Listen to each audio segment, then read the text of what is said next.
prophet is committed to nonviolence. Okay.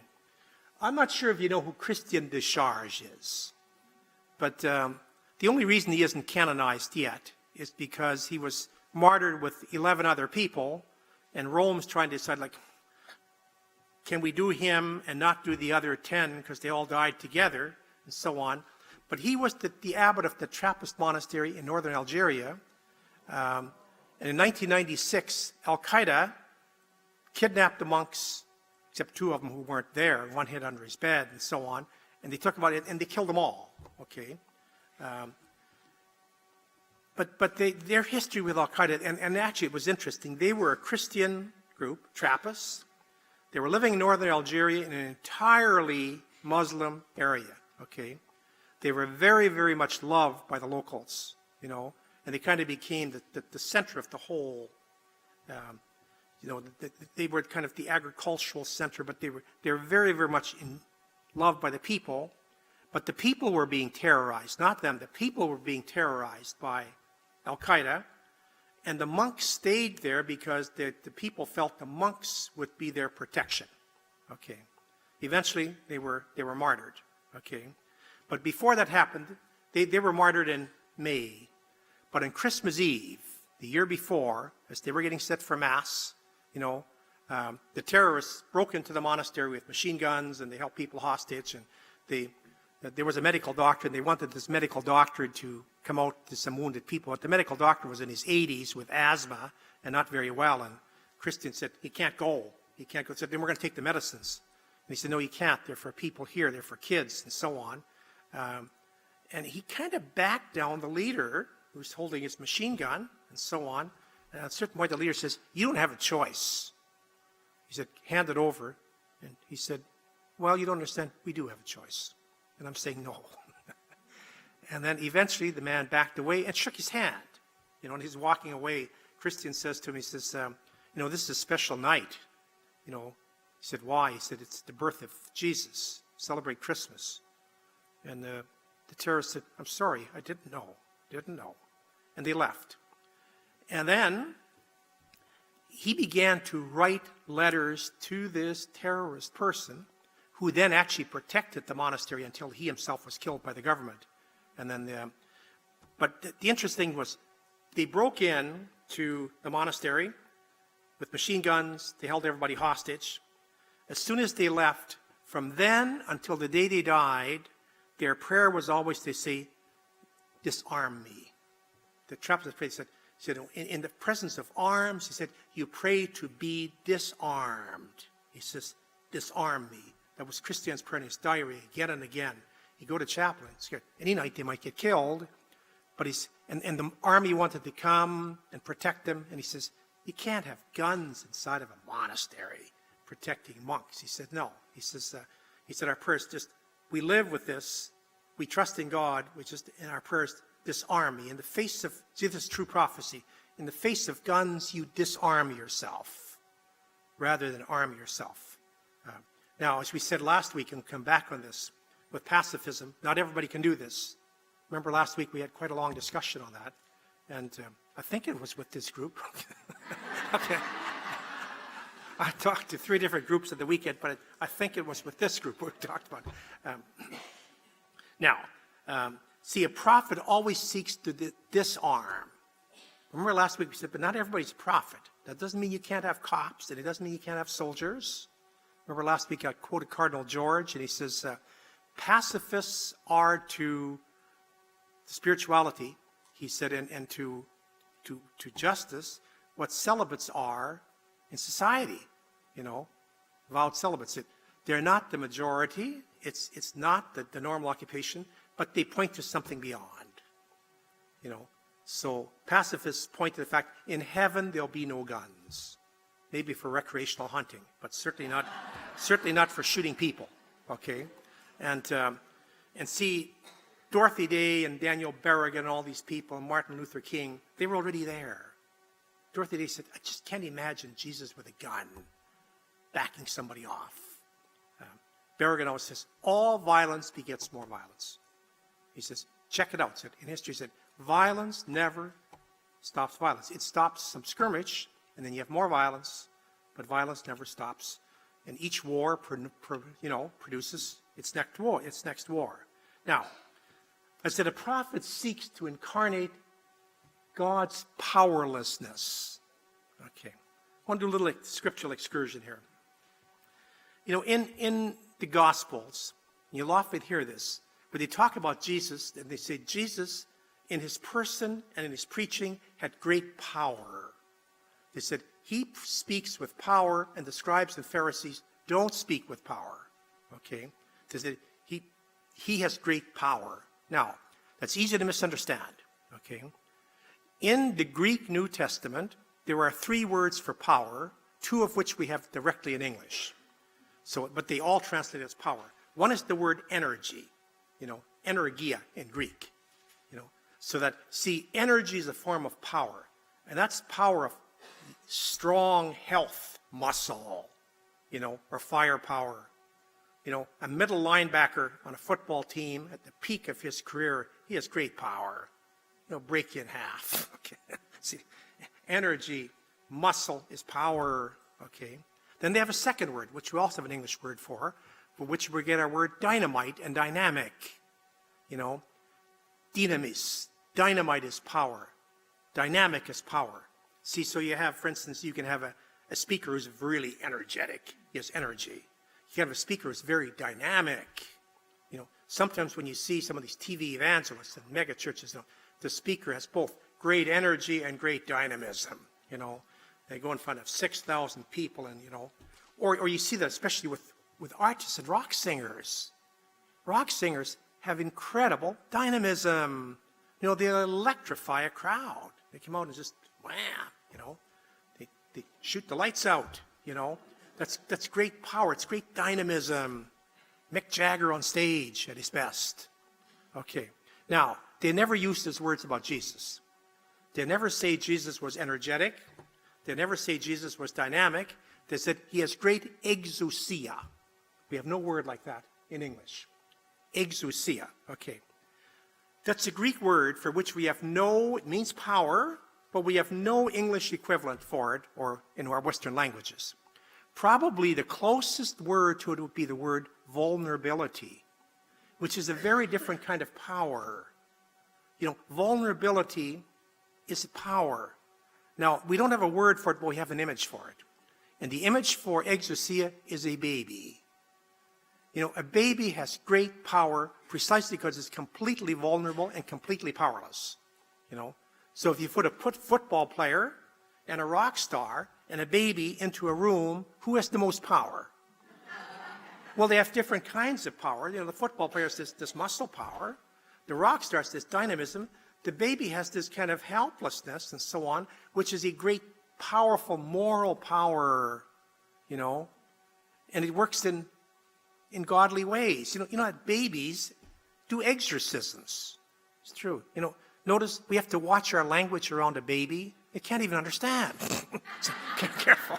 No swearing. There's a baby here, and so on. Okay.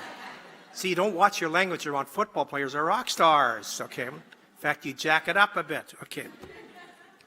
See, now they say Jesus has this powerlessness. See, and that's also in a certain sense that's the power of nonviolence.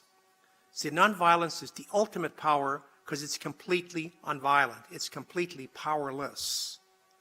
Incidentally, when you do a theology of God, the Christian God and Jesus, this is central. And it's also why we're also so often frustrated with God. We want God to be powerful on this earth, and that's not the way God works. You see it with the original birth of Jesus. They prayed for years, and they were an oppressed people, and they prayed for a Messiah to come, but they envisaged the Messiah as this person is going to come like the Superman. He's going to come down and he's going to kill all the bad people, throw off the Romans, kill all sinners, and we're just have this pure society. So they envisaged this powerful Superman who'd come and just laser the planet clean. And what did they get? A baby, helpless, couldn't change its own diaper. That's God, That's why Jesus was a very big disappointment, It's interesting. You want to understand that. I'll give you the text and see how you would explain this. In one of the Gospels, Mark's Gospel, and Matthew and Luke write it up a little differently. But when Peter makes that famous confession of faith. So Jesus says, who do people say I am? And they said, well, some say you're Elijah, some say you're John the Baptist, come back, and so on. And he says to Peter, who do you say I am? Peter says, you're the Christ. And it's the right answer. You're the Messiah. But notice Jesus shuts him down. Immediately Jesus said, don't tell anybody about that. You know, why? It's the right answer, but the wrong concept. Scholars will tell you they had about 38 different versions of the Messiah. We don't know which one Peter had, but he had the wrong one. You know, so Jesus, actually, if you read that text, they said, don't tell anybody about that. He said, don't tell anybody about that. You know, the way you think of the Messiah. And then immediately he says, because the Messiah I'm talking about has to go to Jerusalem, be killed. And remember, Peter says, never, don't do it. And Peter says, get behind me, Satan. He said, you're speaking the words of the devil, not of God. He said, I got to go to Jerusalem, I got to be killed. He said, the Messiah that I am, there's a certain powerlessness, and I'm a dying, rising reality. I'm not a Superman. I'm not a king who comes and so on. And it's interesting, and notice that culminates with Jesus on the cross. When Jesus is on the cross, they're jeering him. They said, if you are the Son of God, come off of that cross. Like, show some power, you know. Now, if Hollywood had been doing that, or most religious, they would have brought him off the cross. And he would have done some serious head-banging under the cross and established God's power. It's not the way God works, you know. Julian of Norwich says, God works this way. In the end, all will be well, and all will be well, and every manner of being will be well. But in the end, in the middle, we're going to suffer like everybody else. And God just lies there. You know, you can ignore God for years and years. And there's a great Sufi story. Sufi, Muslim mystic, to tell this story, said, one day was a man was walking with God. They're walking along on a hot day. And the man says to God, he says, tell me the meaning of life. So God said, I will, but I'm thirsty right now. So there's a house there. Go and get me a cup of water, and I'll tell you the meaning of life. So the man knocks on the door, and a very attractive young woman answered the door. He said, could I have a cup of water? She said, sure, you can, but why don't you come and have a meal? Well, 38 years later, okay, they're already grandparents, and he's the mayor of the town, and she's a thriving business. They have wonderful kids and grandkids and so on. And they're in bed one night, and there's a horrific storm. And the house is shaking with wind and thunder and lightning and rain. And the man is very frightened. He says, God, where are you? And God says, waiting for my cup of water. see, that's the way God works. There's no arm twisting. God doesn't work like earthly kings. God is just this patient, present. You know, babies just lie there. They can't do anything to you, except they can stir your moral conscience. They can stir what's best in you. You know, but that's also why it can be so frustrating working with God, because we want God to act with some power. Remember, they were always asking Jesus for miracles. Give us a miracle. And whenever they asked for a miracle, he'd say, an adulterous and evil generation asks for a sign, and no sign will be given it, except the sign of Jonah, which is the resurrection and the miracles that happen in our daily lives and so on. Notice Jesus never did a miracle to ever prove God's existence. He did miracles out of compassion, and sometimes he would do miracles to show what God's power means in the world. You know, that's why it's interesting when you look at all the miracles of Jesus. It's interesting. Most of them have to do with about 4 or 5 physical attributes. So notice, most of the miracles, he opens people's eyes, he opens their ears, they're deaf, or people who can't speak, he loosens their tongue, or people who can't walk, he lets them walk, he gives them their legs back. And in 2 major instances tied together, he gives women back their power to become pregnant and be generative. Okay. Now you probably wonder, where in the hell did that happen? That's the famous text in Mark's Gospel 5, where he is, Jairus, who's the synagogue official, comes and says, my daughter is dying, you know. And this Mark specifies, and she was 13 years old, and his daughter is dying. So he's on his way to the house to try to cure the daughter, when the woman sneaks up in the crowd, the woman with the hemorrhages, and she said, if I touch his, she's been hemorrhaging for 12 years, if I touch his cloak, I'll be healed. She touches his cloak and he's healed. Okay. Then he goes and he raises this girl up from the dead. Okay. there's many aspects to that story. But what is the connection between two women that Mark wants you to get? This. They both were unable to give birth. The one because she was hemorrhaging somehow to do with her, Okay. He gives her back the power. He heals her. And the little girl, that's the age when they got married. They got married at 13. Okay. When they reached puberty. So now she's just ready to get married and have children, and she dies. So he restores to these two women their power to give life. Okay. But all the other miracles, see, your eyes, it's not just a physical miracle. He opens your eyes so that you can now see more deeply. He opens your ears so you can hear the word of God. Opens your mouth so now you can praise God. Gives you legs so now you can walk in the light. You can walk in freedom as God's children. See, the miracles all have a meaning. Notice he never took an appendix out. Maybe a couple of knee replacements, but no appendix. Okay. See, all the miracles have to do with restoring the power to praise God, to always to open you up to something bigger, power to give life, and so on. But it can be so frustrating because God doesn't do miracles to show power. Thomas Halleck, who's a wonderful Czechoslovakian writer, and his last 3 books have been translated into English. And actually, he won the Templeton Award a few years ago, which in theology or spirituality, that's the Nobel Prize. But his second book was a book called Patience with God. It's a wonderful book. Patience with God. And he says, atheism, he said, an atheist is just another word for somebody who isn't patient enough with God. Yeah. See, with God, one day is as 1,000 years. 1,000 years is one day. God simply takes time. Nikos Kazantzakis used to say, human beings are always in a rush, and God is never in a rush. And it's really frustrating. So a prophet commits to nonviolence. Okay.